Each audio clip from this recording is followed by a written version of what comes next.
নমস্কার বন্ধুরা, welcome to my channel SB explorer. তো বন্ধুরা, সকলকে জানাই গুড ইভিনিং। তো থাম্বনেলটা দেখেই বুঝতে পারছো টপিকটা কী নিয়ে হতে চলেছে। তো বেশি দেরি না করে ভিডিওটা শুরু করা যাক। তার আগে যারা চ্যানেলে প্রথমবার এসেছো অবশ্যই সকলে একটা করে সাবস্ক্রাইব করে দিও। তোমরা সাবস্ক্রাইব করে রাখলে পরবর্তী ভিডিও বানানোর মোটিভেশন অনেক বাড়ে, সেক্ষেত্রে অবশ্যই সকলে একটা করে সাবস্ক্রাইব করে দিও। তো বন্ধুরা, যে জিনিসটা নিয়ে আলোচনা করব সেটা হচ্ছে, তোমরা সকলেই জানো মোহনবাগান টিম যতই দুর্দান্ত পারফরমেন্স দিক, কিছু কিছু জায়গায় কিন্তু ব্যাকআপের প্রয়োজন থাকছে। মানে সুভাষিস বোসের ভালো ব্যাকআপ কিন্তু নেই।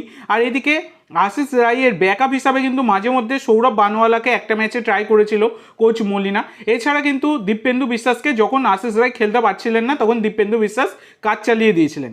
কিন্তু তবুও প্রপার ব্যাকআপ কিন্তু দরকার মোহনবাগানের, কারণ মোহনবাগান যেহেতু ACL 2 এর মঞ্চে তারা খেলতে যাবে, সেখানে অবশ্যই কিন্তু প্রচুর প্লেয়ার দরকার, কারণ অনেক খেলা কিন্তু রয়েছে মোহনবাগানের সামনের সিজনে। তো সেই কারণে মোহনবাগান ম্যানেজমেন্ট তরুণ রাইট ব্যাক অভিষেক টেকচাম সিং তাকে কিন্তু টার্গেট করে রেখেছে। তো এই প্লেয়ারটির নাম কিন্তু তোমরা প্রথম শুনছো না, গত সিজন থেকেই দুর্দান্ত পারফরমেন্স দিচ্ছেন এই অভিষেক সিং। তো অভিষেক সিং হচ্ছেন একজন 20 বছর বয়সী ভারতীয় রাইট ব্যাক, যার মার্কেট ভ্যালু 1.2 কোটি টাকা।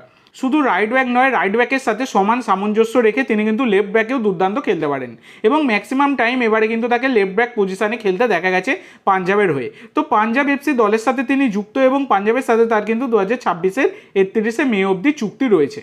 তো এই প্লেয়ারটিকে নিতে গেলে মোহনবাগানকে কিন্তু ট্রান্সফার ফি দিয়ে নিতে হবে।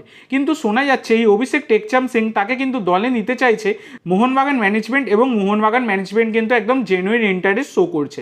তো দেখা যাক এই ডিলটা মোহনবাগান ডান করতে পারে কিনা। তো তোমাদের কি মনে হয়, অভিষেক টেকচাম সিং তাকে কি মোহনবাগানের দরকার আছে? অবশ্যই তোমরা সকলে কমেন্ট করে জানিও।